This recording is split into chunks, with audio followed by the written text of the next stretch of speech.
네, 다 찾으신 줄 알고 한 절 한 절 교독하고 마지막 절은 합독하겠습니다. 먼저 읽겠습니다.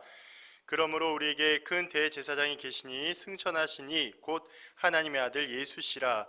우리가 믿는 도리를 굳게 잡을지어다.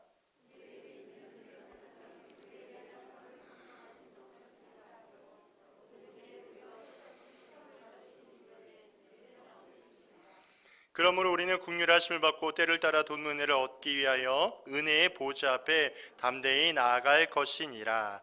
아멘. 할렐루야. 아멘.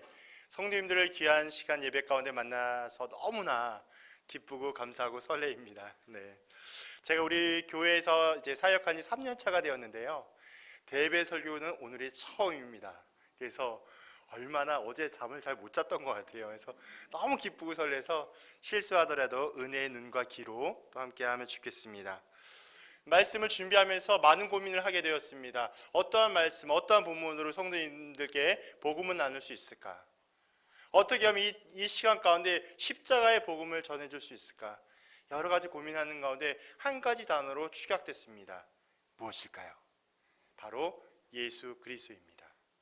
그래서 성경의 많은 부분 중에 예수님을 나타낼 수 있지만 히브리서는 가장 예수님을 많이 알려주고 널리 알려주는 귀한 책으로 소개되고 있는 또 성경입니다.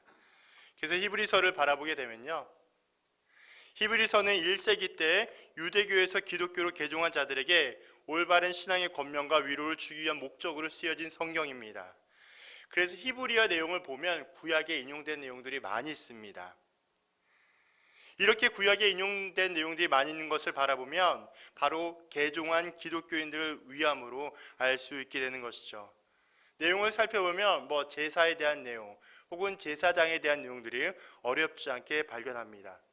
그렇기 때문에 히브리서는 예수님의 내용이 가장 많습니다. 그래서 우리는 이 본문을 통하여 두 가지 질문으로 출발하며 시작합니다. 첫 번째, 예수님은 어떠한 분이시며 그분의 인격과 사역은 신자에게, 즉 성도에게 어떠한 의미를 주고 있습니까? 예수님은 하나님의 아들로서 하나님의 뜻을 모든 성도 신자에게 완전하게 나타내어 주셨으며 완전한 순종과 고난과 희생을 통하여 대제사장의 직무를 감당하셨습니다. 이분이 우리가 믿고 따르는 예수 그리스도입니다.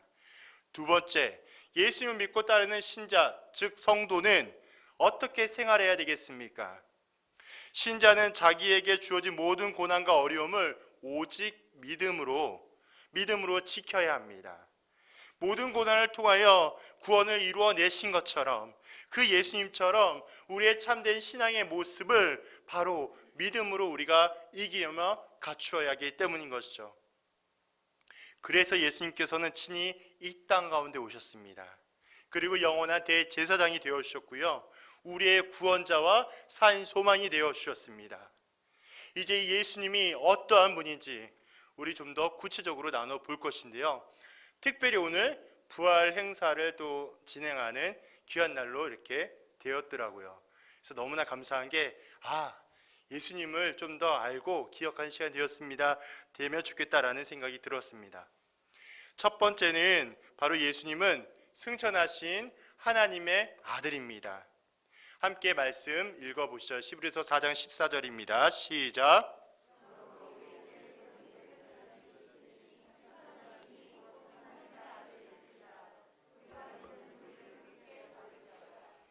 아멘. 감사합니다. 먼저 14절에는 우리에게 큰 대제사장이 계시니라며 선언하고 있습니다. 큰 대제사장인 말이 무슨 뜻일까요? 이미 제사장 앞에 대자라는 글자가 붙었습니다. 그 말의 의미는 뭐냐면 제사장 중에 많은 사람 중에 대표하는 사람, 으뜸가는 사람을 대제사장이라고 이야기합니다. 그런데 더 재밌는 것은 그 대제사장 앞에 큰 자가 붙었습니다. 큰 대제사장이라고 붙인 것이죠. 이것은 어법도 맞지도 않고 이해하고 받아들이기도 쉽지가 않습니다. 굳이 히브리서 기자, 히브리서 저자가 이렇게 사용한 이유와 의도가 있는 것이죠. 왜 그렇게 했을까요? 그것은 무엇인가 강조하기 위해서입니다. 바로 가장 최고의 사람임을 강조하기 위해서인 것이죠. 하나님의 아들 예수님께서 세상에 존재하는 모든 제사장들보다, 모든 대제사장들보다 가장 우월하며 대표의 사람임을 강조하고 있기 때문인 것입니다. 참고로 대제사장은 구약시대 때 1년에 한 번씩 성막 안에 들어가 지성소 안에서 속죄의 제사를 드리는 사람을 뜻하고 있습니다. 그래서 대제사장 아론은 머리에 기름을 붓고 거룩한 옷을 입으며 여러 사람들 가운데 구별되었죠. 그러나 본문에서는 큰 대제사장이란 말을 사용한 것은 예수님께서 아론 계통의 대제사장과 구별될 뿐만이 아니라 그보다 훨씬 더 우월하며 특별한 대제사장임을 사용한 것입니다. 바로 예수님께서 아론과 그의 아들들보다 더욱 뛰어나게 되신 것은 예수님 그 자신이 하늘로 오르셨기 때문입니다. 예수님의 우월함은 승천하신 자라는 초월적인 표현을 통하여 더욱 강조되고 있습니다. 예수님의 승천의 모습은 이미 500여 형제 앞에서 이렇게 올라간 것을 보여주게 됐죠. 그래서 승천이라는 단어를 생각해 보면 하늘로 통과하여 하나님이 계신 곳으로 가셨음과 동시에 완료되었음을 의미하고 있습니다. 여기까지는 그냥 일반적으로 성경에 볼 수 있는 내용과 뜻인데요, 우리가 이 승천에 대한 의미를 조금 다른 시선과 다른 생각을 살펴보면 이 내용과 이해는 전혀 달라집니다. 바로 승천은 하나님께서 인간의 구원 계획을 완성된 자신의 아들을 받으시는 장면이 승천인 것이죠. 아버지의 마음으로 자기의 아들을 구원의 계획을 완성하시기 위하여 받으시는 장면이 바로 승천이라는 것이죠. 부연 설명을 드린다면 승천은 이 땅에서의 모든 사역, 병든 자를 치유하고 복음을 전파하고 여러 가지 사역 가운데 십자가 죽으심까지 그의 구원의 완성을 의미하고 있는 것입니다. 이렇게 예수님은 그의 예수님의 삶을 되돌아볼 때에 매우 수동적인 삶을 사셨습니다. 무엇인가 계획하고 결정하고 인도하실 수 있음에도 불구하고 그는 자신의 영광과 모든 권한을 내어버리고 아주 수동적인 삶을 살아내신 것이죠. 그것을 조금 더 어려운 표현으로 순종적인 삶이라고 이야기합니다. 왜 그렇게 사셨을까요? 성경을 통하여 예수님의 행동을 바라보면 이러한 말씀을 많이 찾을 수가 있습니다. 말씀을 이루려 하심이라. 예수님께서 궁극적으로 수동적으로 사셨던 그 분명한 이유는 무엇이냐면 하나님의 아버지의 뜻에 따라 살아내기 위해서입니다. 사실 이러한 모습은 당시 예수님에게만 있는 모습이 아니라 우리 모두에게 회복되어야 할 모습인 것이죠. 지금 나의 삶의 가운데 당장 내가 준비하고 계획하고 여러 가지를 감당하고 있겠지만 아니요, 내가 하는 것이 아니라 하나님께서 나를 통하여 일하고 계심을 우리는 기억하셔야 합니다. 그래서 하나님 한 분만을 잊지 마셔야 합니다. 히브리서 저자는 여기서 끝나지 아니하고 믿는 도리를 굳게 잡으라고 이야기하고 있습니다. 믿는 도리가 뭘까요? 믿는 도리라는 것은 예수님을 향한 믿음을 고백하는 것입니다. 이것은 결과적으로 이야기한다면 예수님 자체를 의미합니다. 그래서 바꿔 표현하면 큰 대제사장이신 예수님을 굳게 잡으라는 것이 바로 믿는 도리를 굳게 잡으라는 뜻입니다. 그러므로 우리는 예수님을 굳게 잡는 믿음과 소망함이 있으셔야 하는 것이죠. 참고절 함께 읽겠습니다. 히브리서 12장 2절입니다. 시작.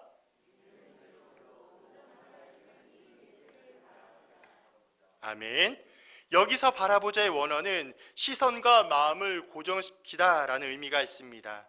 내 평생 하나님께 시선과 마음을 고정시키는 것, 그것이 바로 가장 최고의 고상한 지식이며 믿는 도리를 굳게 지키는 것임을 다시 한번 기억하면 좋겠습니다. 또한 마태복음 14장 22에서 33절에는 무리를 걸어오신 예수님의 사건과 내용이 등장합니다. 예수님은 제자들과 무리들과 함께 많은 곳을 두루 다니셨습니다. 그런데 예수님께서는 기도하시기 위하여 그 무리들을 돌려보내시고 예수님은 산에 오르시며 제자들은 바다 위에서 기다리라고 말씀하시죠. 그때 마침 바다 위에 있던 제자들은 파도와 또한 바람의 광풍을 만나게 됩니다. 어찌할 바를 몰라서 허둥지둥 대고 있었던 제자들에게는 지금의 순간이 너무나 힘겹고 어려운 순간이었죠. 그런데 저기 멀리에서 뭔가 한 가지의 물체가 자신들을 향하여 오고 있는 것입니다. 그중 한 명의 제자는 그 형체를 바라보며 유령이다라고 이야기하고 깜짝 놀라며 소리를 치곤 합니다. 그런데 그 주인공은 바로 예수님이었던 것이죠. 예수님은 제자들을 향하여 이야기합니다. 안심하라.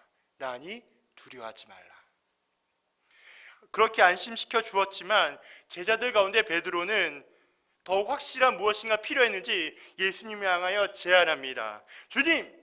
주님이라면 나를 이렇게 파도와 또한 바람 가운데에서 바다 위에 오를 수 있도록 허락하여 주십시오. 어떻게 본다면 이러한 제안과 이야기가 황당하고 어이없게 느껴질 수 있겠지만 베드로의 입장에서 생각해 본다면 그렇게 어렵고 황당한 일은 아니었습니다. 왜냐하면 이제까지 예수님의 이적과 표적을 바라보면 분명히 예수님이라면 할 수 있었을 것이라는 베드로의 생각이기 때문이었죠. 예수님은 베드로의 제안을 받아들이셨고 베드로는 예수님 말씀에 따라서 거친 파도와 바람이 부는 바다 위에 자신의 발을 내딛었습니다. 어떠한 일이 일어났습니까? 바로 30절에 보면 바람을 보고 무서워 빠져 소리질러 이르는 베드로의 모습을 바라보게 됩니다. 그는 바로 그러한 파도와 바람을 바라보게 되면서 자신이 빠져가고 있음을 발견하게 되는 것이죠. 그리고 예수님은 베드로를 향하여 손을 내밀어 주시고 그를 즉시 바다에서 구원하여 주십니다. 방금 분명 전까지 베드로는 예수님을 향한 기대와 신뢰로 제안을 드렸지만 당장의 눈앞에 보여지고 있는 현실과 어려움 때문에 그 믿음이 순식간에 사라져버리고 자신은 작은 자의 믿음으로 전락되는 모습을 보게 합니다. 그래서 히브리서 12장 2절에 보면 예수를 바라보자는 의미가 바로 더욱 여기와 연관되어 있습니다.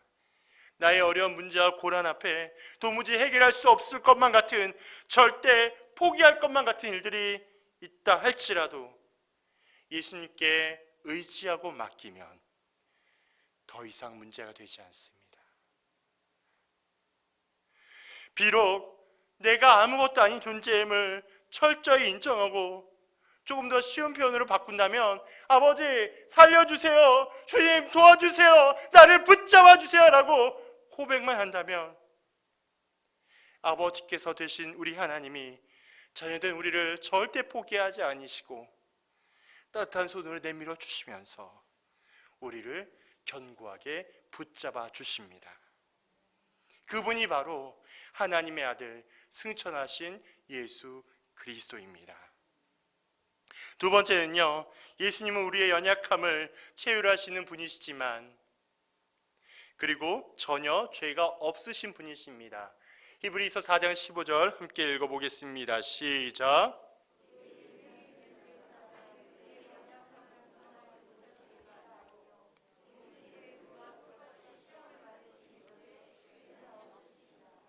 아멘. 우리는 흔히 이런 말을 하게 됩니다. 부자가 어찌 가난한 자의 심정을 알 수 있겠습니까? 건강한 자가 어찌 병든 자의 마음을 알 수 있겠습니까? 배운 자가 어찌 배우지 못한 자의 서름을 알 수 있겠습니까? 마찬가지죠. 예수님에 대하여 이런 질문도 할 수 있겠습니다. 예수님은 하나님의 아들이시라고 이야기하셨는데 그 하나님의 아들이신 예수님께서 어찌 나 같은 인간을 알 수 있을까? 아니야, 모를 거야. 에이, 어떻게 알 수 있어? 그러한 생각들 때문에 예수님과 내가 동일하다는 것은 생각하지도 못하고 점점 예수님과 내가 멀게만 느껴질 것입니다. 그런데 예수님은 우리와 똑같이 인간이 되셨습니다. 그 인간이 되심으로 우리의 모든 고난을 함께 경험하여 주셨고 우리의 상황이나 감정을 다 이해하고 알고 계시는 분이십니다. 예수님께서 이 땅에 오셔서 모든 고통과 아픔을 겪으셨고 그리고 죽으셨습니다. 그 죽으신 예수님께서 우리의 아픔을 가만두지 아니하시고 자신의 사랑과 의로움으로 변화시켜 주신 것이죠. 그래서 인간이 경험한 것을 누구보다도 예수님은 잘 아십니다. 인간의 절망과 고통과 배고픔과 필요를 잘 아시고, 인간의 배신과 매맞음과 고문과 억울함과 죽음까지도 직접 경험하신 분이 바로 우리의 예수님이십니다. 아무런 죄가 없으신 예수님께서 자신의 모습으로 지음받은 인간을 향한 그 사랑이 너무나 크기 때문에 생명과 사랑을 아끼지 않고 희생과 섬김으로 보여주셨습니다. 예수님이 그렇게 이 땅에 살아오신 것은 우리를 위하신 것입니다. 짧은 기간 동안에 인간이 겪을 수 있는 모든 오해와 배신과 궁핍함을 비롯하여 친히 다 감당하셨습니다. 그래서 예수님은 누구보다도 나를 가장 잘 아십니다. 예수님은 우리의 절망보다도 더 깊은 절망을 맛보신 분이십니다. 오죽하면 땀이 피가 되도록 기도를 멈추지 않으셨기 때문에, 얼마나 아프시고 심한 고통이 있으셨으면 그렇게 힘든 기도를 멈추지 않으셨습니다. 히브리서 5장 7절에 이런 말씀이 있습니다. 그는 육체에 계실 때 자기를 죽음에서 능히 구원하실 이에게 심한 통곡과 눈물로 간구와 소원을 올렸고 그의 경외하심을 인하여 들으심을 얻었느니라. 아멘. 이제 우리는 예수님께서 우리를 너무나 사랑하신다는 사실을 인정해야만 합니다. 그것은 우리보다 더 기가 막힌 경험을 하셨기 때문이죠. 그러나 예수님과 우리는 분명한 차이가 있습니다. 예수님께서는 전혀 죄가 없으시다는 사실인 것이죠. 우리는 죄인으로서 인간의 모든 경험을 알고 있겠지만 예수님은 죄가 없으심에도 불구하고 죄진 인간보다 더 깊이 인간을 이해하시는 분이십니다. 그러므로 누구든지 예수님 앞에 나아가는 자는 은혜와 위로를 얻게 되며 치료와 회복을 경험하게 됩니다. 어느 날 밤 한 사람이 꿈을 꾸었습니다. 꿈속에 그는 예수님과 함께 해변을 산책하고 있었죠. 하늘 저편에 그가 살아온 모든 삶의 모습들이 영화의 한 장면처럼 지나가고 있었습니다. 각각의 장면마다 그는 모래 위에 새겨진 두 줄 발자국의 모습을 발견할 수 있게 되는 것이죠. 하나는 그의 발자국, 다른 하나는 예수님의 발자국이었습니다. 그의 삶에는 언제나 예수님이 함께 걸어왔던 것을 알 수 있게 되었습니다. 마지막 장면이 펼쳐지고 있을 때쯤 문득 그는 길 위에 발자국이 어떤 날에는 한 줄밖에 나지 않는, 그리고 가장 아프고 절망적인 순간에도 한 줄밖에 나지 않았음을 깨닫게 됩니다. 그는 몹시 화가 났습니다. 그리고 예수님께 따졌습니다. 주님, 언제나 저와 함께 하신다고 이야기하셨잖아요. 어쩜 이럴 수가 있습니까? 내가 힘들고 어려울 때마다 나를 붙잡아 주신다고 이야기하셨는데 왜 발자국이 하나밖에 없습니까? 그러자 우리 주님이 말씀하십니다. 아들아, 딸아, 나는 너를 사랑하며 결코 한순간도 너를 버리지 않아. 네가 힘들고 어려울 때마다 모래 위에 발자국이 한 줄밖에 없음은 그때마다 내가 너를 업고 걸어갔기 때문이야. 아들아, 그 발자국은 내 거야. 우리는 종종 오해와 착각을 합니다. 그리고 어려운 시간을 지날 때마다 나 혼자 있다고 생각하고, 그래서 지금 그 발자국이 예수님의 발자국인 것도 모르는 것처럼 내 것이라고 착각을 많이 하게 되죠. 그러나 사실은 그 발자국은 내 것이 아니라 예수님의 발자국입니다. 나를 위하여 죽기까지 십자가에서 헌신하신 우리 예수님의 발자국임을 기억하셔야 되겠습니다. 세 번째는 바로 예수님은 우리를 은혜의 보좌 앞으로 담대히 인도하시는 분입니다. 히브리서 4장 16절 함께 읽어보겠습니다. 시작.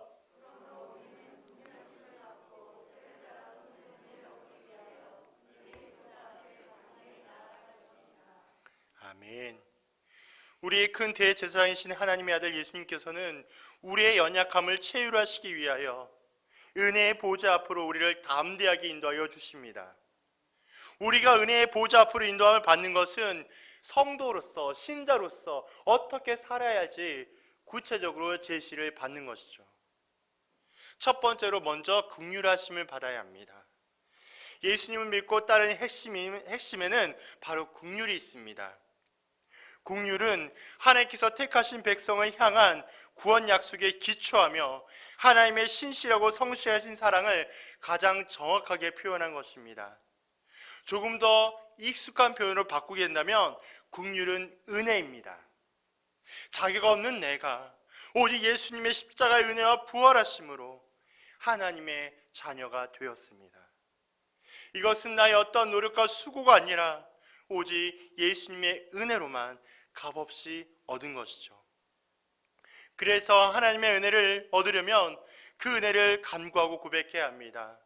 그것이 바로 기도입니다. 기도는 하나님의 은혜를 구하는 가장 확실하며 정확한 것입니다. 기도를 통하여 하나님의 마음을 이해할 수 있고 하나님께서 어떻게 지금 나의 일을 행하시는지를 알 수 있기 때문인 것이죠. 하지만 기도에 대한 경계와 주의할 점이 있습니다. 그것은 그 은혜를 구하는 것과 깊은 연관이 있게 되는데요. 하나님께 기도할 때, 은혜를 구할 때 기준과 내용이 어디에 있느냐에 따라 달라지게 됩니다. 조금 더 구체적으로 설명드린다면 우리는 내가 느끼는 필요와 진짜 필요를 잘 구별 못하게 됩니다. 그래서 기도할 때마다 주님, 나 이게 필요해요, 나 이게 해결돼야 돼요, 이게 내게 있어야 돼요 라고 고백하지만 우리 하나님께서는 우리가 내가 느끼는 필요보다 내게 진짜 필요한 것을 채워주시고 응답하시고 간섭하십니다. 그래서 우리는 이 두 가지를 꼭 잊지 마셔야 되겠습니다. 마태복음 6장 33절 읽어보겠습니다. 시작.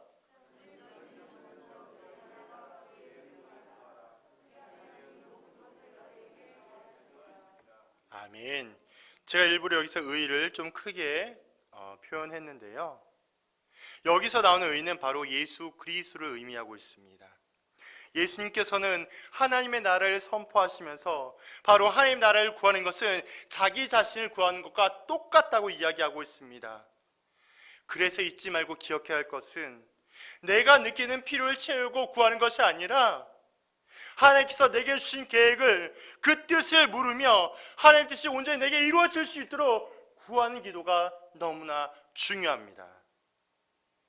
그래서 때를 따라 돕는 은혜는 내 필요와 내 만족과 내 관점이 아니라요, 하나님의 관점과 하나님의 일하심을 철저히 인정해야 합니다. 이것이 기도의 출발과 내용이 명확하게 다름을 인정하며 고백하는 것이죠. 나를 지으시고 나를 지키시며 인도하시는 하나님께서 누구보다도 나를 가장 잘 아시기 때문에 결국 때를 따라 돕는 은혜를 경험하는 것은 하나님께서 내게 계획하신 시간과 타이밍에 가장 알맞고 합당한 것으로 응답하시며 일하시는 것입니다. 그래서 우리가 기억해야 할 것이 또 있습니다. 시편과 디모데전서 읽어주십시오. 시작.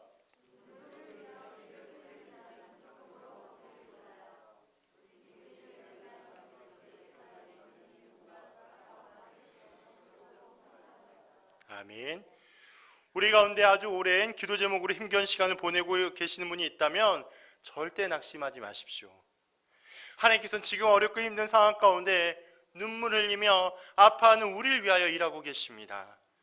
지금 시편의 말씀처럼 포로와 억압인 상황 가운데도 자유와 해방과 기쁨을 주시고 회복의 은혜를 더하실 것입니다. 이제 예수님은 우리를 은혜의 보좌의 앞으로 인도하십니다. 은혜의 보좌가 어디 있겠습니까? 바로 두세 사람이 모여서 예수의 이름으로 부르는 곳에 있습니다. 홀로 조용히 앉아 말씀을 기억하며 기도하는 곳에 있습니다. 거룩히 구별하며 예배드리는 그 장소에 바로 은혜의 보좌가 있습니다. 그래서 은혜의 보좌는 심판과 정죄의 자리가 아닙니다. 은혜의 보좌는 하나님의 은혜를 잔뜩 쌓아놓고 예수의 이름을 부르는 자에게 오기만 하면 선물로 주시는 자리가 바로 은혜의 보좌입니다. 은혜의 보좌는 우리에게 풍성한 은혜를 주고 있습니다.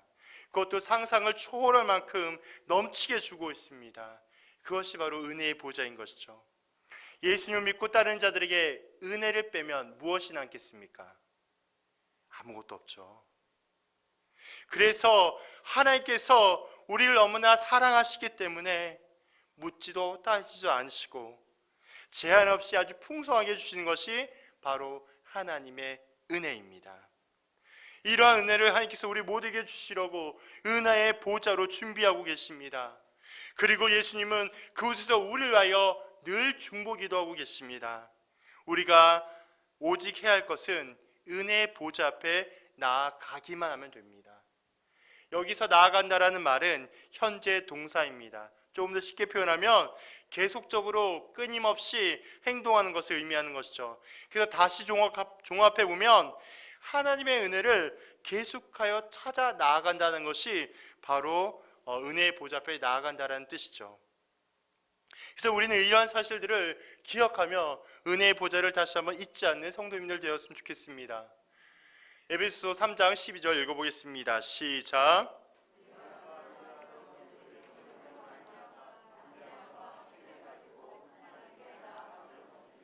아멘. 예수님께서 은혜의 보좌로 우리를 담대하게 인도하여 주십니다. 은혜의 보좌는 하나님의 보좌를 의미합니다. 그래서 하나님의 위엄이 가득한 곳을 의미하게 되죠. 구약 성경을 보면 하나님의 보좌 앞에는 함부로 나아갈 수도 없고 또한 나아갔다라면 살아 돌아올 수 없는 죽을 수밖에 없는 곳이 바로 보좌입니다. 왜 그럴까요? 하나님은 이미 거룩하신 분이기 때문에 죄악된 인간이 거룩하신 하나님과 함께 있을 수 없기 때문입니다. 그런데 놀라운 일이 벌어졌죠. 예수님께서 중보자로 나타나 주셔서 두렵고 영광스러운 그 보좌를 은혜의 보좌로 변화시켜 주셨습니다. 그래서 은혜의 보좌로 나아간 우리 모두에게 더욱더 담대하게 자유함으로 나아갈 수 있게 허락해 주셨습니다. 오직 예수님께서는 죽으시고 부활하심으로 죄인 우리를 의인과 자녀 삼아 주신 거부할 수 없는 그 은혜 때문에 영광의 보좌가 은혜의 보좌로 변화된 것이죠. 말씀을 정리합니다. 코로나 바이러스로 인하여 우리의 삶이 달라졌습니다. 먼저 아이들이 계약으로 인하여 온라인으로 계약하는 일이 벌어지게 되었고요. 또한 많은 사람들이 접촉을 최소화하여 좁은 공간에 멀리 피하는 우리의 모습을 발견하게 됩니다. 또 우리의 예배의 모습은 어떻게 달라졌습니까? 처음에 모든 공간을 폐쇄하고 온라인 예배를 드려가며 변화한 상황을 지켜보았습니다. 그런데 중요한 것이 있습니다. 이러한 시간이 오래가면 갈수록 점점 예배를 향한 우리의 마음과 태도가 바뀌어질 수 있다는 경계를 해야 한다는 것이죠. 매주 온라인 예배를 제대로 드리지 않거나 드린다고 하여도 형식적으로 넘어가는 경우나 어떤 경우는 아예 드리지 아니하고 코로나 사태가 진정된 이후에 교회에 나가서 예배를 미루게 되는 경우도 어렵지 않게 발견합니다. 그래서 우리는 기억하고 잊지 않아야겠습니다. 우리의 죄를 용서하시기 위하여 이 땅에서 사람의 몸으로 직접 오신 그분께서 모든 영광과 모든 존귀를 버리시고 낮고 천한 자리에 내려와 아버지 하나님의 구원 계획을 이루시고 죽기까지 희생하신 예수 그리스도의 은혜와 사랑을 기억해야 됩니다. 그것이 바로 성육신 하신 십자가의 죽으심과 부활 승천하신 예수님의 은혜와 사랑입니다. 그래서 이렇게 세 가지로 요약하였습니다. 첫째, 예수님은 십자가에 죽으시고 승천하신 하나님의 아들입니다. 예수님께서 이 땅에 오신 이유는 우리를 위해 죽으러 오셨습니다. 조금 더 정확하고 쉽게 표현하면 우리의 죄악을 용서하기 위하여 이 땅 가운데 오셨습니다. 그래서 예수님의 죽음과 부활, 승천이 우리의 가장 큰 유익이 되며 변하지 않는 진리가 됩니다. 다른 사람, 다른 방법으로는 이것을 해결할 수가 없습니다. 오직 예수님만이 우리의 유일한 구원이요 삶의 소망이 되는 줄로 믿습니다. 두 번째, 아무런 죄가 없으신 예수님은 우리의 연약함을 위하여 죽으셨습니다. 그의 죽으심은 지극히 우리를 향한 당신의 사랑을 정확하게 보여준 것입니다. 만약에 예수님이 죽지 아니었다면 어떠한 일이 일어나겠습니까?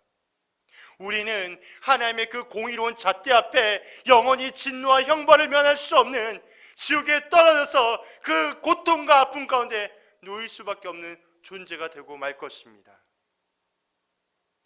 그러나 예수님께서 직접 죽으심으로 그의 보혈의 피의 능력이 아무 자격 없는 우리 모두에게 은혜가 되었고 소망과 위로가 되었습니다. 그래서 예수님의 십자가의 사랑은 거기에 머무르지 않습니다. 예수님의 십자가의 사랑은 은혜의 보좌 앞으로 담대히 우리를 인도하여 내십니다. 보좌가 어디입니까? 보좌는 하나님이 계신 곳입니다. 앞서 말씀드렸지만 보좌는 아무나 갈 수 있는 곳이 아닙니다. 혹여라도 그냥 가게 된다면 하나님의 거룩하신 성품 때문에 모두 다 쉽게 죽고 맙니다. 하지만 예수님께서 중보자 되어주셔서 그분의 죽으심과 그분의 죄사함으로 인하여 우리의 죄가 깨끗하게 되었고 더 이상 하나님 앞에 나아가지 못할 이유가 없어진 것입니다. 오히려 하나님 앞에 담대히 나아갈 수 있고 기쁨과 감사함으로 아버지 하나님 앞에 나아갈 수 있게 되는 것이죠. 그래서 은혜의 보좌가 이렇게 변화된 것입니다. 참된 은혜의 보좌는 어디에 있겠습니까? 바로 기도의 자리를 의미합니다. 은혜가 가득한 기도의 자리에 오직 말씀과 기도함으로 주님의 풍성한 은혜를 누리게 된다면 영광스러운 보좌, 영광의 보좌가 예수의 죽음으로 은혜의 보좌로 변화된 것처럼 우리의 그 보좌는 날마다 은혜의 보좌로 넘치게 될 것입니다. 부활의 행사를 기념하며 이 주일에 참된 주일의 의미를 기억하며 주일은 주님의 날입니다. 십자가의 구속하심과 부활 승천하사 우리의 영원한 중보자 되신 예수 그리스도의 십자가를 묵상하며 부활의 소망함을 가지며 우리 믿음의 세대들에게 부활의 신앙을 전수하고 믿음을 알려주는 귀한 날입니다.